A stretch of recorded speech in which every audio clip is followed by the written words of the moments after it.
Soy Aida Yolanda Abella Esquivel, presidenta nacional de la Unión Patriótica. Muchas gracias. ¿Hay lugar de residencia? Bogotá. Muchas gracias. La declarante deberá limitarse a contestar clara y precisamente las preguntas que se le formulen.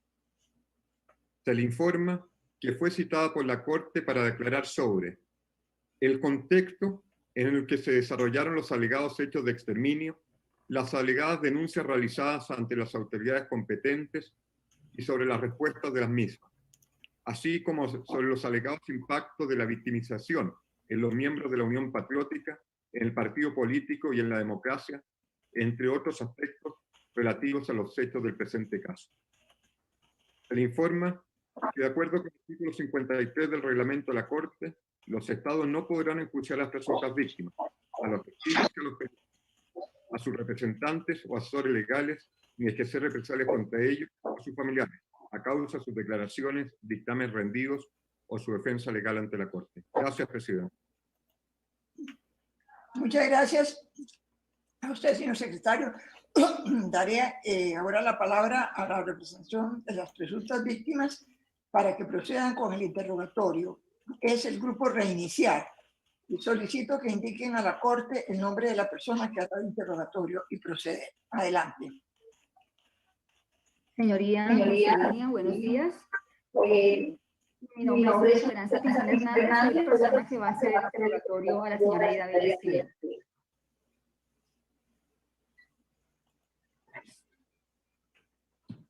¿Pero que se los diga? ¿Me escucharon? ¿Me escucharon?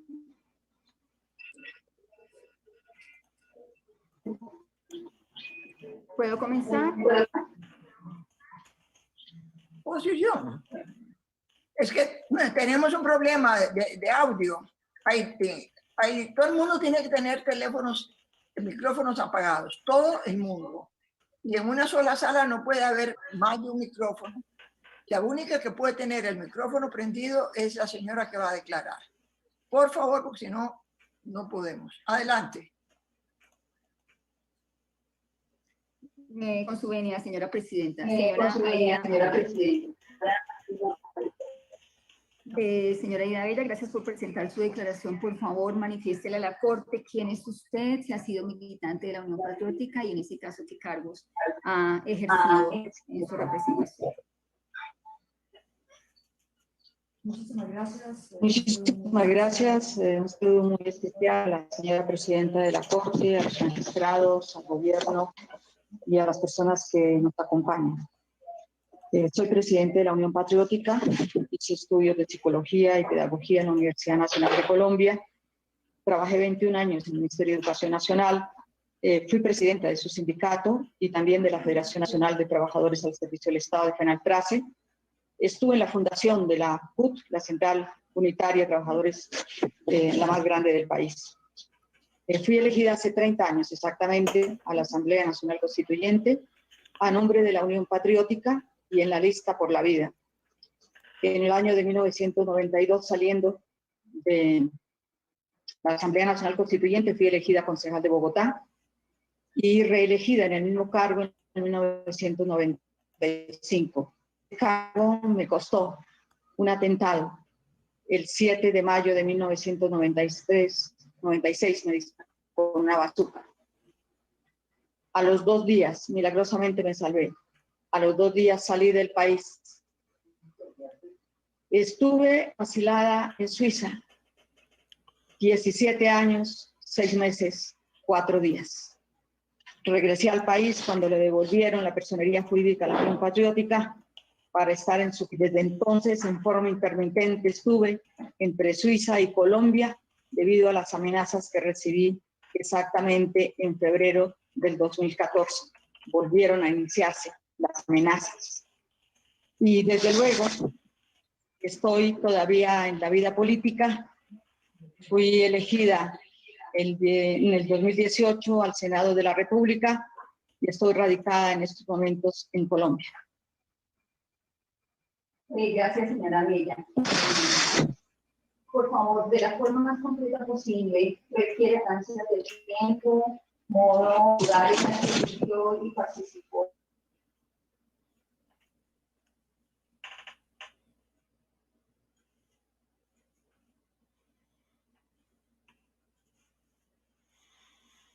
Y desde luego que se crea la Unión Patriótica.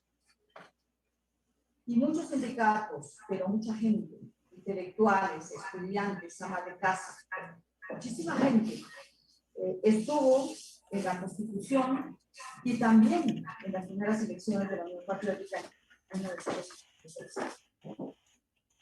Estas elecciones representaron la elección de 14 parlamentarios. Teníamos 5 senadores.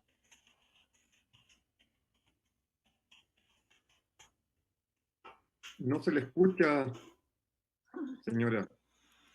Tiene inhabilitado el micrófono. Se le apagó. No, Parece que sí. Hay algunas fallas de conexión. ¿Me escuchan? Ahora sí. ¿No? ¿Me escuchan? Sí. Estaba diciendo que la Unión Patriótica, en las primeras elecciones que participamos, las hicimos en 1986. Esas elecciones marcaron un hito histórico en Colombia. Por primera vez un tercer partido político estaba compitiendo en las elecciones de Parlamento. Y también después competíamos en las de Presidente de la República. Ahí fueron elegidos 5 senadores, 9 representantes a la Cámara, 14 en conjunto, pero también participamos en las elecciones precisamente ese mismo año, en el mes de mayo, para la presidencia de la República, y estuvo nuestro candidato Jaime Pardo Leal. De los parlamentarios que elegimos, varios fueron asesinados. Inmediatamente se posesionaron el 20 de julio, el 30 de agosto estaba siendo asesinado Leonardo Posada en el puerto petrolero, en Barranca. Era un maestro muy destacado y al día siguiente nos asesinaban a Pedronel Jiménez en el departamento del Meta, senador de la República por ese departamento.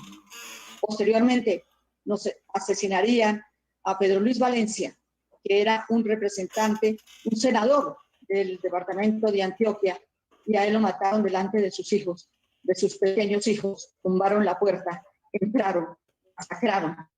Posteriormente su hijo haría una situación dificilísima también para la familia. Su hija tiene un shock que no está resuelto. Es muy difícil que ella vuelva a su vida normal después de que a los 6 años de asesinar a su padre. Fueron épocas muy duras y muy difíciles. Teníamos que estar asistiendo no solamente a la muerte de quienes estaban designados por el plan Golpe de Gracia, porque en Colombia hubo planes para matarnos.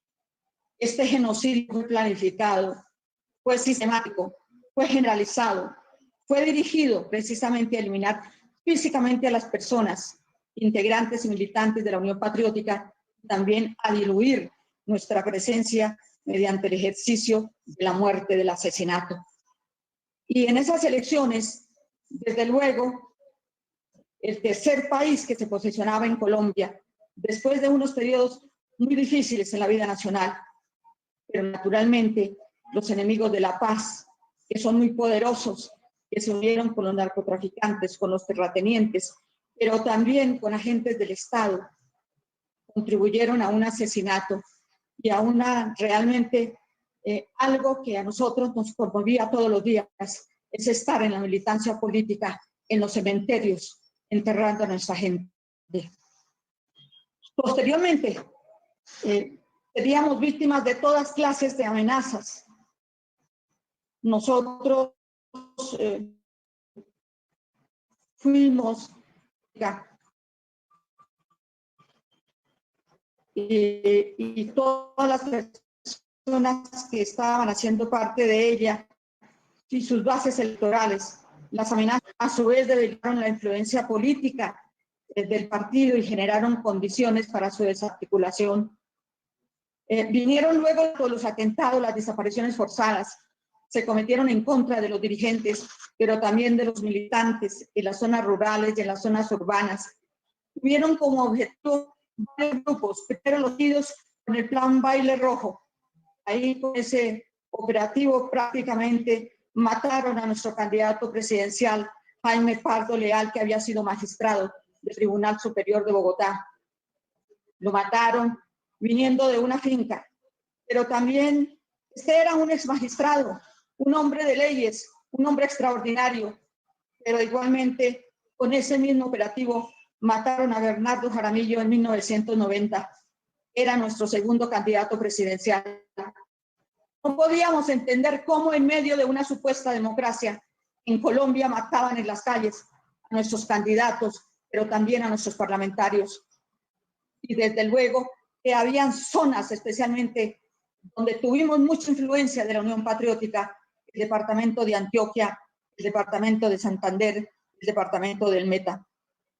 Estaba dirigido contra los candidatos a las corporaciones públicas y a las alcaldías, a los dirigentes y a los militantes de las regiones que, conforme a los resultados electorales, se evidenciaban con mayor frecuencia los crímenes que estaban dirigidos contra la organización.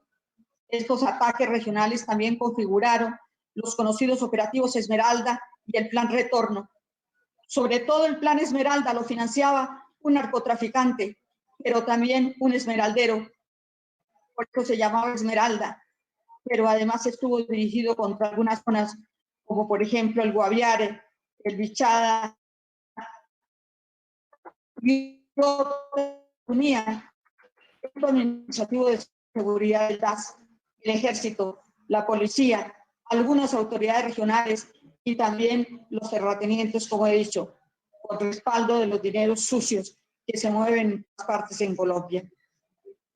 En cumplimiento del plan Retorno, la Fiscalía de la zona funcionaba dentro de la Brigada Militar en la zona de Urabá, en el departamento de Antioquia. Desde allí incluso se hicieron detenciones arbitrarias y también mataron a algunos alcaldes. En el 88 obtuvimos la 7ª alcaldía de Urabá y esto representó no solamente la muerte, sino el destierro y también el encarcelamiento de muchos de los alcaldes. En cumplimiento de este plan en la región de Urabá, de las alcaldías, pero luego apareció el golpe de gracia. Habían reunido militar. En ese anónimo venían los nombres y apellidos de cada. Primero, para resolver si nos seguían matando, o segundo, si cambiaban y nos hacían unos procesos completamente bañados para llevarnos a la cárcel. El anuncio contra el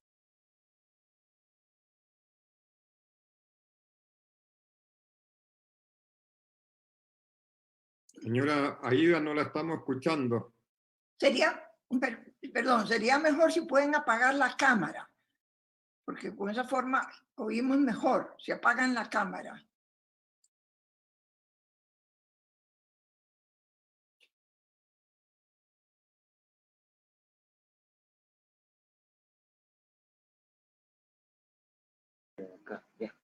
Pido disculpas otra vez con el internet, me aconsejan que apague la cámara. Entonces lo voy a hacer sin cámara, si me permite, señora presidenta. Y hágalo sin cámara. Perfecto. En este golpe de gracia nos avisaban que iban a ser objeto de asesinatos la dirigencia nacional del Partido Comunista y de la Unión Patriótica. Y había una pequeña nota que decía: lo único que les pido es que no den a conocer recientemente este plan. Él les dijo. Yo deduzco sencillamente que era alguien que había estado en la reunión que nos avisaba de no nos dejaran matar. El primero que cayó fue el secretario de organización del Partido Comunista, un joven, Miguel Chacón. Y luego después caería con este operativo para matar Manuel Cepeda Vargas. Y a mí me harían el atentado en 1996. Pero por supuesto ahí cayeron dirigentes de carácter departamental que también hacían parte de la dirección de la Unión Patriótica y del Partido Comunista Colombiano. La ejecución de ese plan fue muy horrífico, fue muy terrible. Del asesinato individual pasaron entonces rápidamente a las masacres. En 1985, electorado para que no votara por la Unión Patriótica y también como fin para que no accediéramos al gobierno local. Fueron utilizados mecanismos como castigo para que la gente que había votado por la Unión Patriótica tuviera que morir y aceptar, como sucedió en Sevilla, en el municipio minero, donde nos mataron 43 personas y nos hirieron 38, pero siguieron en Antioquia también con una terrible masacre que fue precisamente la que hicieron en la Casa de la Juventud Comunista. Mataron 5 personas, entre ellas 3 mujeres. Estaban rindiendo el informe del Congreso de las Mujeres Trabajadoras que estaban creando la Junta Patriótica en Medellín. Esto fue en el centro de la capital de Antioquia. Es decir, las masacres estaban también proyectadas. Fueron utilizados, eso sí, muchísimas cosas terribles contra la gente nuestra, la que aconteció en esa masacre espantosa de Caño-Cibao. El 31 de mayo de 1992, cobró la vida de la alcaldesa del Castillo, pero también a quien reemplazaba, a María Mercedes Méndez. William Campo fue elegido, también lo mataron, y 3 funcionarios de la administración local. Estuvo en su entierro, fue muy doloroso. Habían muchos niños de 2 a 7 años en el entierro de sus padres.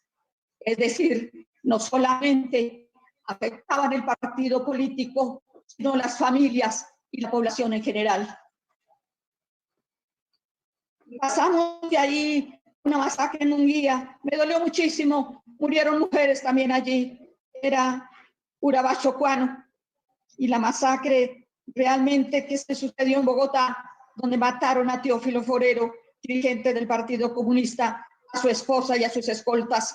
Esto era en 1989, y una que no puedo dejar de contar es la del Prado, Tolima, donde nos mataron en ese municipio a nuestra concejal Rosalba Camacho, su esposa, 3 hijos y una nieta de 9 años. Apagaron la luz en el pueblo, los mataron para que no escucharan con silenciador, pero además este fenómeno se presentó en otras de las masacres que prácticamente conmocionaron este país. Nadie entendía por qué nos mataban de esa manera, y la respuesta es que era por la intolerancia política. No querían que nuestro partido siguiera adelante en la vida política nacional. Gracias, señora Aida Abella. Una pregunta. ¿Ustedes fueron estigmatizados por parte de agentes del Estado? Muchísimas veces. Muchísimas veces. Por ejemplo, cuando se campaña electoral, los afiches de nuestros compañeros eran decomisados, y en algunas partes, cuando los lograron colocar, el ejército disparaba en los afiches de la gente. Pero los afiches de nuestros compañeros eran decomisados. Hubo momentos en los cuales cuando la gente no podía cargar el periódico Voz, porque inmediatamente los encarcelaban. No tuvimos garantías de absolutamente nada para poder, pero encima de eso, cuando pedimos y cuando en últimas nos dieron escoltas, esas escoltas eran para seguirnos. Esas escoltas del Departamento Administrativo de Seguridad cumplían la función de mirar dónde almorzábamos, dónde vivía el hermano, dónde estudiaba el hijo, dónde estaba la esposa trabajando, y por eso se facilitaron muchísimas de las muertes de nuestros compañeros. Sus propias escoltas en algunos momentos participaron no solamente en el seguimiento, sino también en el asesinato de muchas de nuestras gentes. Esto fue el horror.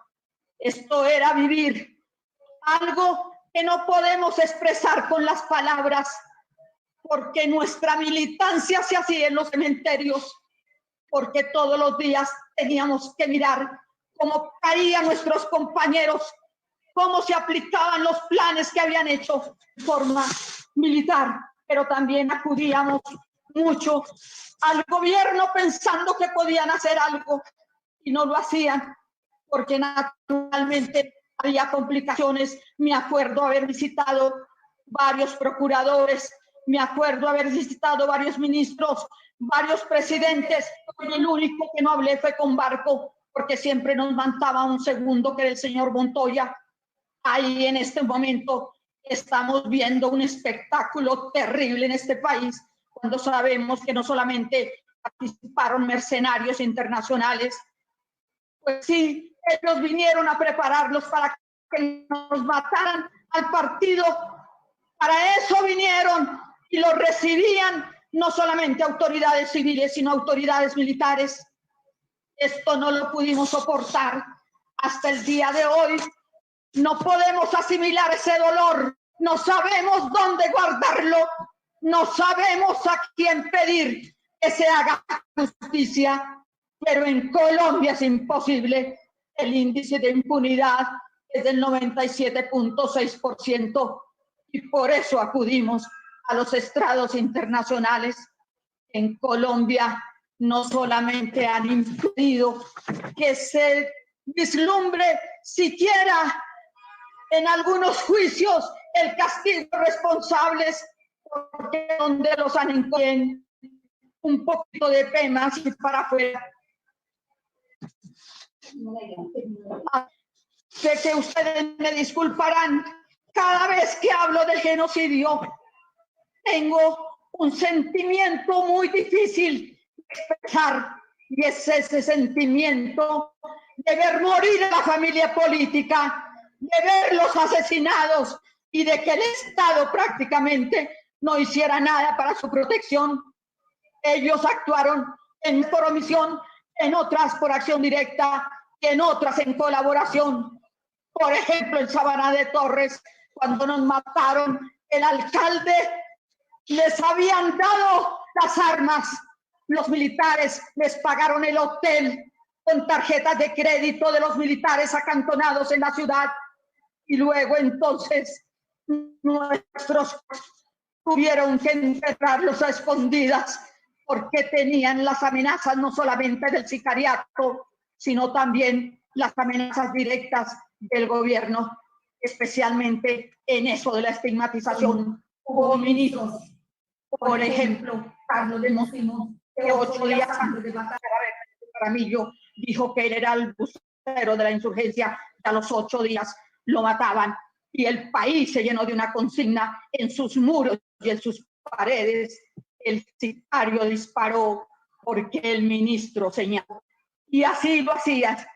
Y yo creo que en este momento hay una situación difícil en nuestra patria, pero necesariamente tenemos que decirle a la Corte Interamericana que gracias por escucharnos, gracias definitivamente por coger este ético tan complejo, tan difícil de expresar con palabras y con los sentimientos que nos ahogan de tristeza, de dolor y también de terror. Señora Abella, ¿usted podría referirle a la Corte un episodio en concreto en donde se haya entrevistado con... Perdón. Señora Presidenta. Disculpan, pero el tiempo concedido se ha agotado. Entonces tenemos que cortar aquí la declaración de la señora y pasar a preguntarle a la representación del Estado si tiene preguntas que hacer. Señora Presidenta, tomaré la palabra. Si Adelante. Senadora Aida Abella, buenos días. El Estado de Colombia desea reconocer una vez más su importante trabajo sindical y político, su apuesta por la consolidación de la Unión Patriótica como símbolo de paz y la incansable labor que ha adelantado por esclarecer la verdad de lo ocurrido a la Unión Patriótica y a cada uno de sus dirigentes, militantes y simpatizantes. Señora Presidenta, el Estado no hará preguntas a la testigo. Muchas gracias. Muchas gracias. Muchas gracias. Entonces, pregunto ahora a los señores jueces si tienen preguntas que hacer a la señora declarante. Pregunto al señor juez Pérez Manrique. No, señora Presidenta, muchas gracias. Pregunto al señor juez Raúl Zaffaroni si tiene preguntas.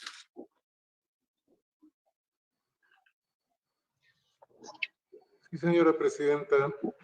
Quería preguntarle al testigo si esta es la primera, es decir, si acudieron en aquel momento o posteriormente a otros organismos internacionales que no sea el sistema interamericano.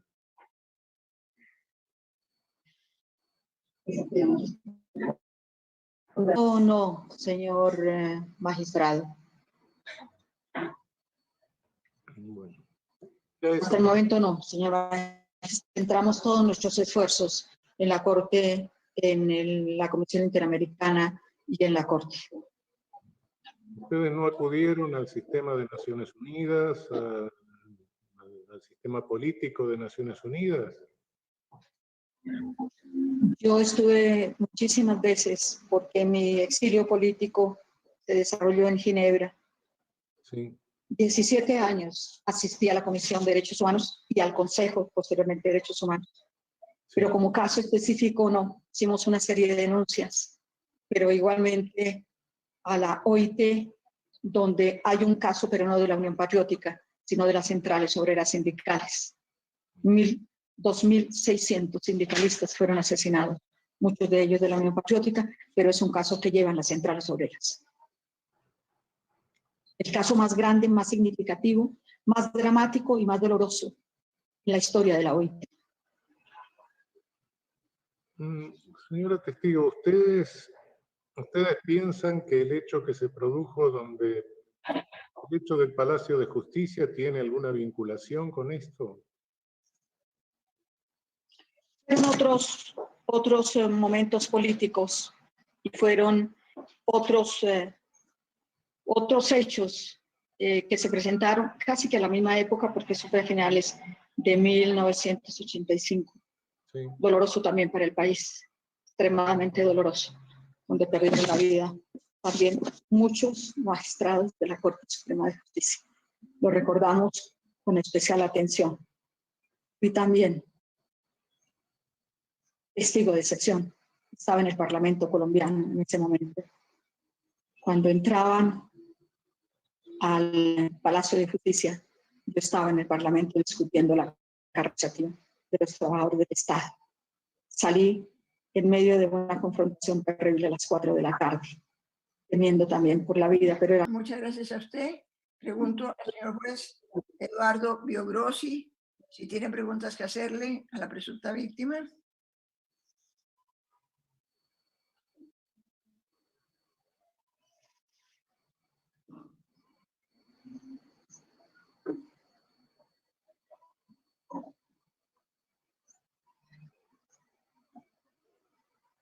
¿Qué hacemos?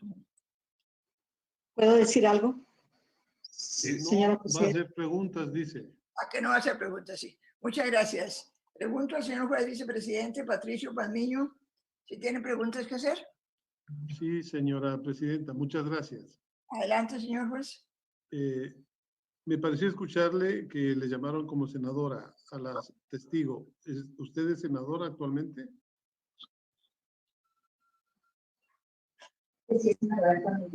Soy senadora actualmente de la República.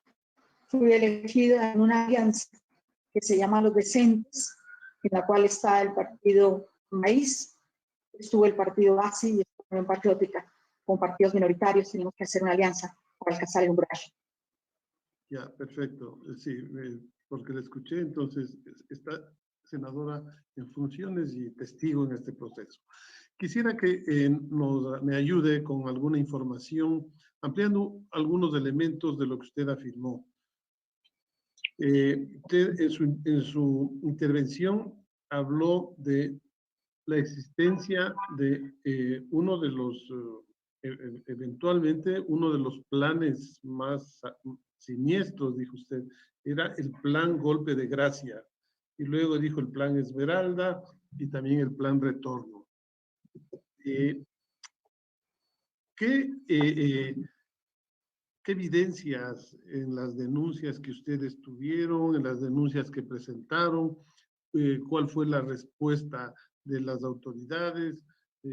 ¿Ha habido algún proceso judicial penal concluido en relación a la implementación de estos planes específicos que están relacionados con las muertes de los militantes de esta organización? ¿O qué puede decir a la Corte sobre la existencia, la corroboración de esos planes para poder acreditar que hubo una intervención sistemática, planificada, coordinada por parte de organismos o de agentes estatales o de grupos privados? Sí, señor magistrado. Realmente todo esto fue una persecución muy sistemática y generalizada. El Baile Rojo, por ejemplo, también nos lo avisaron. Y nosotros creemos que era gente que no quería hacer estas cosas tan terribles y tan espantosas, porque realmente fueron coordinados por agentes del Estado. Y todos, especialmente cuando nos avisaron del Plan Esmeralda, empezaron a mandar la gente, precisamente en el Guaviare, allá en la frontera con el Brasil. Y todo se cumplía, no solamente por anónimos, sino también por y nos decía, por favor, y nos hacía. Y el golpe de gracia, ese sí puedo hablar, porque el anónimo. Y cuando fuimos a donde el ministro, por ejemplo, al Pardo Rueda, que fuimos a decirle al ministro Delgado, este anónimo que nos iban a matar, estaba la dirigencia regional y nacional, y el ministro me dijo, pruebas, legalidad. Nos pedían pruebas de las cosas que estaban haciendo en una forma realmente planificada. Y me acuerdo que le contesté, ministro, si quiere le traigo los muertos a la puerta de su ministerio. Porque era tanto. Es decir, lo que nos decía inmediatamente se... Y era gente, mucha, que trabajaba incluso con ellos, pero que no resistían que estuvieran haciendo esto con la Unión Patriótica. Pero además de eso, yo creo que hay algo que nos impresiona tremendamente, era la forma como nos mataban, era la forma como lo hacían. Y todos esos planes, por ejemplo, en el Baile Rojo, nos dijeron es contra la gente que sale elegida, y así fue, empezaron a matar a Leonardo, a Pedronel, al colegio, iba de la mano de ella. Esa niña nunca pudo superar los traumas que le dejó la muerte. Es que lo que nos hicieron no tiene realmente un antecedente ni en América Latina ni en las peores dictaduras. Lo que hicieron a nombre de una democracia, entre comillas, fue matarnos para impedir que un partido diferente a los tradicionales pudiera llegar a manejar el país. Es que habernos matado a 2 candidatos presidenciales, uno de ellos en el aeropuerto de Bogotá, llevaba 14 escoltas, y en el video se ve cuando abren los escoltas del gobierno e ingresa el sicario, que era un muchacho, y lo matan. Este joven fue detenido y fue llevado a la cárcel, y en años posteriores, muy pocos, lo mataron en una salida que tuvo de la cárcel. Y estas cosas no las podemos de ninguna manera olvidar. Todo, señor magistrado, lo que nos avisaron, todo se cumplió. Incluso había listas que encontraron y que mostraban oficiales altos en varias regiones del país, cuando alguien les decía, por Dios, pero cómo asesinan a la gente. Algunos sacaban las listas de los bolsillos y los que faltan. Esto no puede el mundo imaginarse lo que hicieron a nombre de la democracia en Colombia. Más muertos que en las dictaduras del Cono Sur, más asesinatos, más amenazas, más estigmatización. Haber hecho humanamente, muchas de las víctimas no pueden contar sus historias. Están completamente bloqueados. Nunca nos dieron una asesoría, ni psicológica, ni cosa por el estilo. Las víctimas prácticamente no han sido reparadas. Es un dolor que llevan todos, pero efectivamente lo que queremos es que nuestros muertos no queden en las listas, que se haga justicia, que se haga lo que tienen que hacer realmente las cortes internacionales. Queremos la justicia del gobierno y en este país pedimos la verdad, porque la verdad tiene que saberse de todas las partes. Y estas muertes de la Unión Patriótica, con los cuales hablamos con muchísima gente, especialmente con el personal civil, pero era imposible. Sabíamos que estaban dando otros, porque cuando nos reunimos con un ministro, por ejemplo, con el doctor Serpa, que acaba de morir hace unos meses, lástima, porque nos hubiera podido corroborar, como citó en un momento cuando él fue ministro del Interior, después de la Asamblea Nacional Constituyente, nos citó y nos llevó a su despacho al general Harold Bedoya, comandante del ejército, al general Holman, que era en ese momento el almirante que dirigía la Marina, nos llevó al general Montenegro Rinco para que se reuniera con la Unión Patriótica. Y estando en esa reunión, el general, cuando él hace la presentación, el ministro, el general Harold Bedoya se levanta, golpea la mesa y a grito dijo que él no venía a que lo calumniaran. Se salió de la reunión. Y entonces el ministro suspendió y ahí entendí que no mandaba el ministro, mandaban otras personas que, entre otras cosas, estaban ayudando al genocidio. Dígame, de estas acciones, de estos ataques, de estas víctimas, ¿ustedes obtuvieron alguna respuesta judicial en alguna de los casos que denunciaron? ¿Cuál fue la respuesta a acciones judiciales que impulsaron ustedes internamente? ¿Ha tenido algún resultado? No sé si lo entendí bien, señor magistrado. Yo creo que nosotros lo primero que hacíamos era ir a denunciar las muertes, las amenazas, los asesinatos. Todo lo denunciábamos, absolutamente. Y realmente las respuestas eran muy pocas. Cuando en 1992 yo estaba también de presidente de la Unión Patriótica, me eligieron en diciembre de 1991, me tocaba ir a muchas reuniones de todo este tipo. Y me acuerdo que la Defensoría del Pueblo, estuvimos también en algún momento, fue muy dramática esa reunión. Yo iba con una mujer que había vendido su máquina de coser para venirse de Urabá en bus. Y ella lloraba, dijo, yo vendí la máquina de coser para venir a la Defensoría del Pueblo y nos recibieron en ese momento la declaración de ella. Ella contó lo siguiente, que venía porque en Urabá estaban degollando a la gente. En Diagonal San Jorge paraban los buses de los obreros, muchos de la Unión Patriótica y otros no, y mandaban sus cabezas a los casinos donde almorzaban los trabajadores y les decían que si no se salían los sindicatos y de la Unión Patriótica correrían la misma suerte. Fueron cosas muy terribles y espantosas. Ellos hicieron un informe, el Defensor del Pueblo, tengo que decir, en esa época el doctor Córdoba Triviño sacó un informe sobre la matanza de la Unión Patriótica, corríamos años.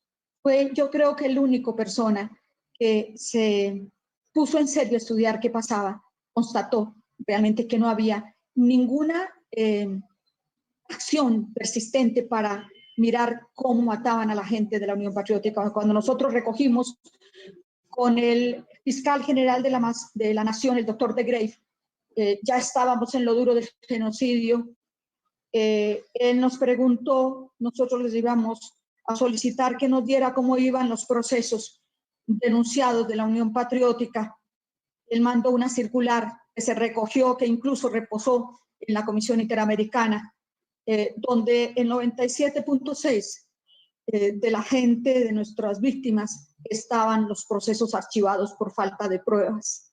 No investigaban absolutamente nada, porque los genocidios, en mi criterio, no son espontáneos, son hechos planificados, son hechos en los cuales, en lo poco que he leído de los genocidios en el mundo, siempre tienen la colaboración del Estado. Y eso fue lo que sucedió en Colombia. Dramática situación, dificilísima, no encontramos realmente, y en eso yo creo que todavía siguen. Hay algunos casos mínimos que desde luego han sido investigados, como por ejemplo en lo del paramilitar HH, que sale realmente una sentencia. Ese lo recuerdo especialmente fue porque fue quien planificó mi atentado en compañía de otras personas. Entonces, lo que usted dice es que de las múltiples, de las decenas, tal vez centenas de denuncias que se presentaron, y usted habla de un porcentaje 97%, no hay responsables de las denuncias, no hay sentenciados, no ha habido sanciones, no ha habido reparación para las víctimas. Así de tajante es la realidad que usted nos presenta. Hay algunas, señor magistrado, si me permite, hay una masacre que realmente fue investigada y fue, creo, fallada, no sé los términos jurídicos, pero sí hay un representante, uno de los autores intelectuales en la cárcel, en este momento, un hombre del Partido Liberal. Pero también fueron algunos de los paramilitares y hasta donde yo sé, los militares que además patrocinaron esta masacre, que estaban acantonados en el municipio. Creo que a ellos todavía me parece que no los han cogido. Es decir, hay muchísima impunidad en este caso. Y habrán otros, pero mínimos, señor magistrado, es lo que nos aterra en Colombia. Y yo creo que por eso se siguen haciendo cosas como las que ustedes conocen diariamente, de la matanza de los líderes sociales, de la matanza de los afros. En la actualidad, este genocidio no ha tenido realmente justicia ni castigo. Y yo creo que no podemos seguir con los crímenes sin castigo en Colombia. Le agradezco mucho su información y sus respuestas. Gracias, señora presidenta. A usted, magistrado, muchísimas gracias. Gracias, señor juez vicepresidente Patricio Palmiño. No hay más preguntas. Entonces, la presidencia le da las gracias a la señora Bella por haber comparecido y por su declaración. Y si así lo desea, puede mantenerse conectada por el resto de la audiencia. Muchas gracias, señor.